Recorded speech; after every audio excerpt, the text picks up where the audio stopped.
Mi nombre es Daniel Angulo y junto con mis compañeros vamos a hablar un poco acerca de las parafilias. Bien, históricamente hablando, el término parafilia no es muy conocido, pero las conductas sexuales que la definen son muy reconocidas. Un ejemplo de esto es que antiguamente las personas de los pueblos lejanos mantenían relaciones sexuales con algunos animales y lo consideraban completamente normal, independientemente de que las personas de la ciudad más civilizadas lo consideraban un poco obsceno. Ahora bien, hablando acerca del fetichismo, es una palabra, un término descrito por el psicoanalista Sigmund Freud.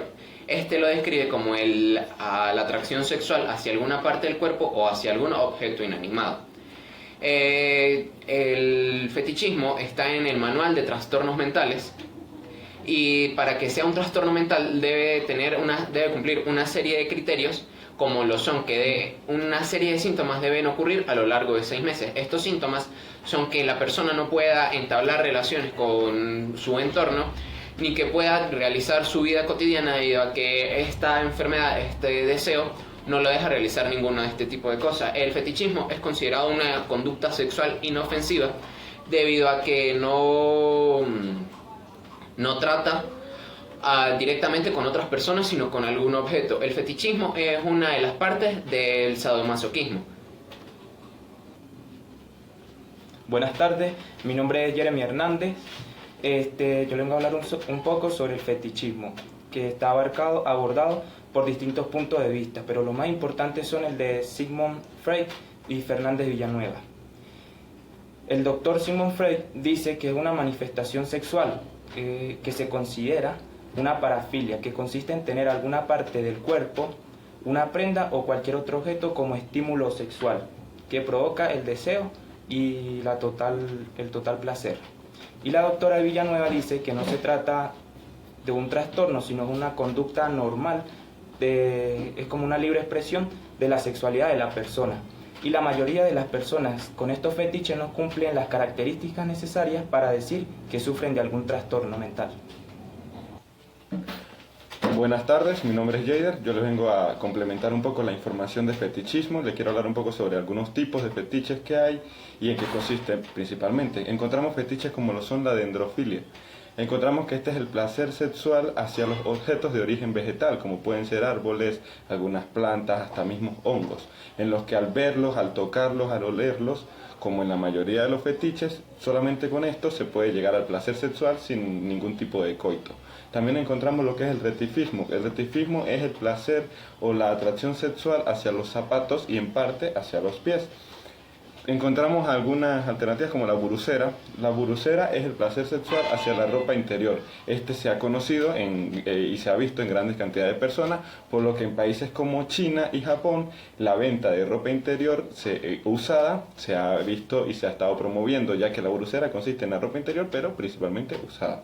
El ruberismo se basa en la atracción sexual hacia las cosas del látex o hacia lo que es el látex como tal, desde las vestimentas, desde tipos de látigos y tipos de cosas que se relacionen con lo que es la goma y con lo que es este material. Y por último encontramos lo que es la coprofilia, que es la atracción o el gusto hacia las cosas hacia las heces, hacia el excremento. Esto lo podemos encontrar como un placer muy extraño y muy mal visto y que principalmente refleja esa atracción o ese deseo de ver, tocar, oler y sentir lo que es el excremento humano. Cambiando de tema, les vengo a hablar sobre otro tipo de parafilia, lo cual es la pedofilia. ¿Qué es la pedofilia? Son las personas adultas que sienten atracción sexual hacia niños menores de edad, lo cual se caracteriza por comportamientos sexuales excitantes, recurrentes e intensos relacionados con niños específicamente de 5 a 15 años de edad. Cabe destacar que hay una clara diferencia entre pedofilia y pederasta. El pedófilo solamente se siente atraído hacia niños, se siente atraído por niños de menor edad, y el pederasta solamente es el que abusa sexualmente del niño. Hablándoles un poco sobre las necesidades emotivas de los pedófilos, encontramos como 3 necesidades o razones por las que ellos actúan como principales. La primera sería que tenemos que destacar que los pedófilos tienden a ser personas que sufrieron de este abuso cuando fueron pequeños. Entonces la primera razón por la que ellos actúan es la sensación de revancha que ellos tienen con esos niños cuando repiten escenas que para ellos fueron traumáticas, pero desde el punto de vista donde ellos son las personas dominantes. Como segunda razón encontramos lo que es la sensación de poder. Esta sensación de poder le permite a este pedófilo que cuando está ejerciendo algún tipo de abuso, cuando está ejerciendo poder sobre un niño o sobre una persona vulnerable, sienta que tiene todo el poder y eso le es una manera de liberar presión y de liberar estrés. También encontramos el otro que es que los niños son la única manera de los pedófilos y de los pederastas de obtener excitación sexual. Entonces, si no es con niños, como no tienen ningún tipo de excitación, recurren a esto como ya sea de manera violenta o de cualquier otro tipo. Encontramos los tipos de pedófilos, encontramos el pedófilo primario o el pedófilo constante y el secundario, que es el que se le conoce como situacional. El constante o primario es el pedófilo en el cual se concentra única y exclusivamente en lo que son los niños y en lo que es la atracción sexual hacia ellos, no puede tener atracción sexual hacia otras cosas. Es el que cualquier situación que pueda tener la va a aprovechar. Y también encontramos lo que es el secundario, y busca estas situaciones, y encontramos lo que es el pedófilo secundario o situacional.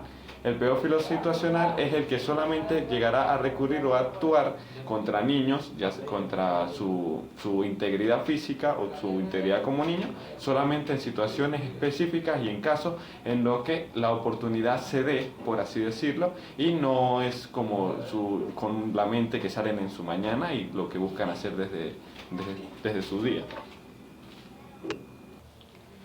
Complementando más la información que acaban de decir mis compañeros, vamos a hablar un poco sobre el tratamiento de los pedófilos y la regulación jurídica.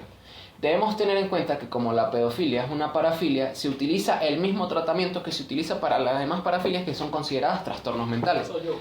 Es decir, se utiliza tratamiento de carácter farmacológico, psicológico. Debemos tener en cuenta que como la pedofilia, cuando llega a ser un trastorno, puede llegar a ser una enfermedad mental demasiado abusiva, el tratamiento que se le otorga o que se le da al trastorno es muy poco efectivo. Ahora bien, hablando un poco más acerca de la regulación jurídica, en la mayoría de los países la pedofilia es considerada como un delito, es considerada ilegal. Entonces, en la Constitución de Venezuela hay muchos artículos que hablan acerca de la regulación del abuso y que la pedofilia es castigada con la privación de la libertad y de los derechos de la persona que la está llevando a cabo. En otro orden de ideas, les vengo a explicar sobre qué es el incesto. El incesto es la práctica sexual entre individuos con parentesco biológico o consanguíneo. Cabe destacar, lo cual es muy importante, en la mayoría de los países se le denomina incesto cuando la relación de sangre es directa, es decir, entre padres e hijos. Hablando un poco de las consecuencias, se clasifican en dos. Tenemos la de corto plazo y largo plazo. La de corto plazo, el 80% de las víctimas sufren consecuencias psicológicas negativas. Todo depende del impacto psicológico que vaya a enfrentar la víctima, dependiendo de las estrategias y el afrontamiento que disponga la víctima. El otro, de los de largo plazo, son más frecuentes que en las secuelas iniciales. El 30% de las víctimas, los problemas más habituales son las alteraciones en la esfera sexual, depresión y el trastorno del estrés postraumático, y como control inadecuado de la ira.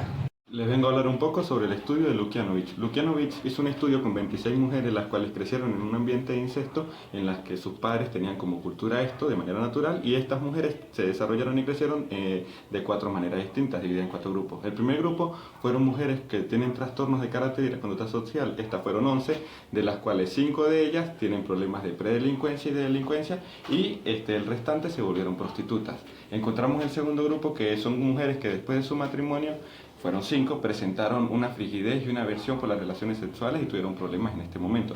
De estas 5 mujeres, 3 se le diagnosticó con histeria. En el tercer grupo encontramos a 4 mujeres que se le observaron francos síntomas psiquiátricos. Entre estos síntomas psiquiátricos encontramos reacciones depresivas y reacciones de suicidio. Y por último, en el cuarto grupo de mujeres se encontró que 6 mujeres no tuvieron defecto aparente sobre la actividad anterior.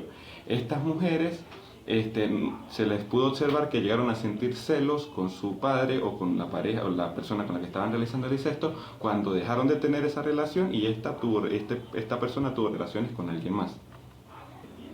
hablaremos un poco acerca de la historia del incesto. Antropológicamente, el incesto ha sido estudiado durante mucho tiempo.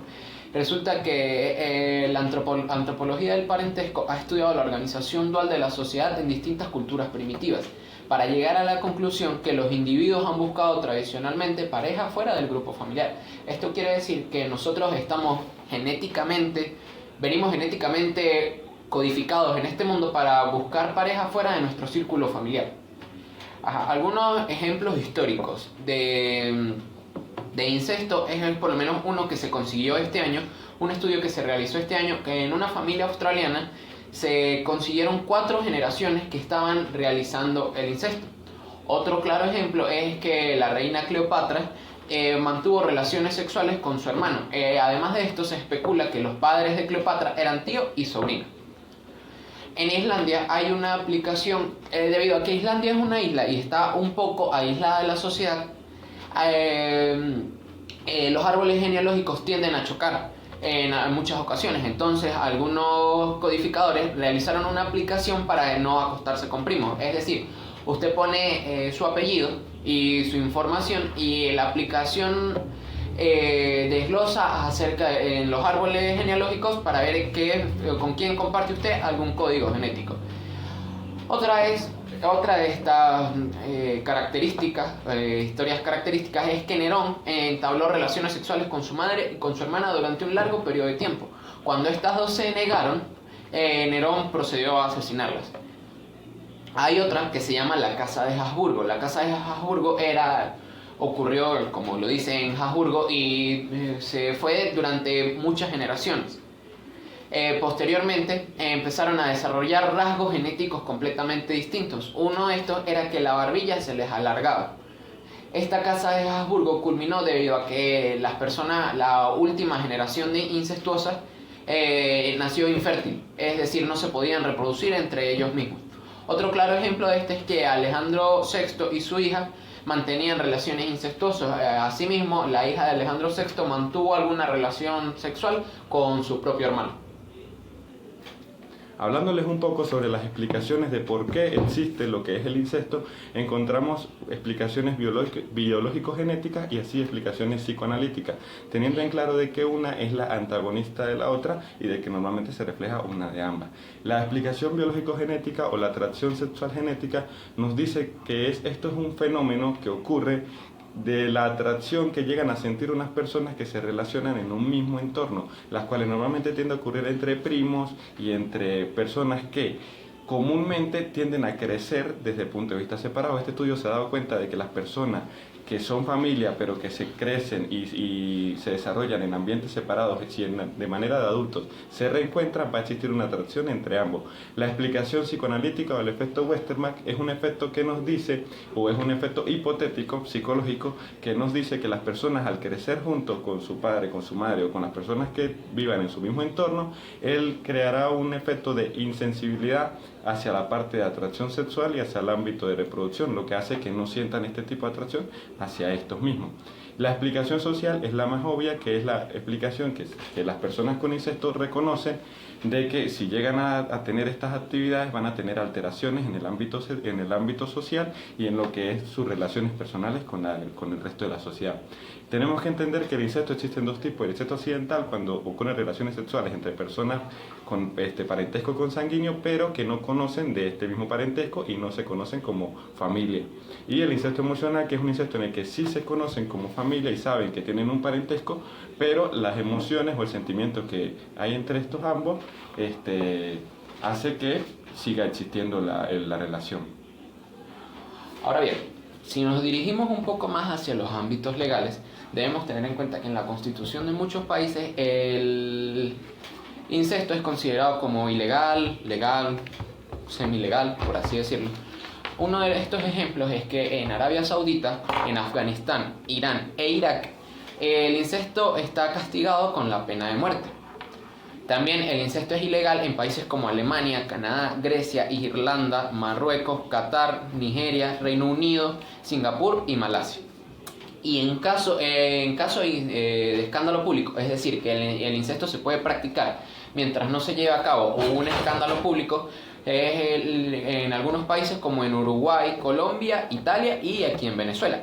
En Venezuela el incesto está prohibido según el título séptimo del Código Penal, donde a su vez se le compara con delitos de bigamia, adulterio, pero solo es castigado si ocurre en circunstancias capaces de causar un escándalo público. Es decir, en Venezuela el incesto no es considerado ilegal, pero solo es castigado si se realiza un escándalo público. Continuando con esto, nos damos cuenta que el incesto es legal si no hay descendencia lineal, es decir, si no hay parentesco consanguíneo directo en países como México, Costa Rica y Argentina. En los países que es legal si no se lleva a cabo el matrimonio es España, Rusia, Países Bajos y Tailandia. Y en los países que es completamente legal podemos conseguir Bélgica, Brasil, Francia, India, Indonesia, Letonia, Perú, Portugal, Suecia y Turquía. Muchas gracias por su atención. Con esto concluimos nuestra pequeña exposición de hoy acerca de las parafilias, las cuales fueron fetichismo, pedofilia e incesto. Muchas gracias.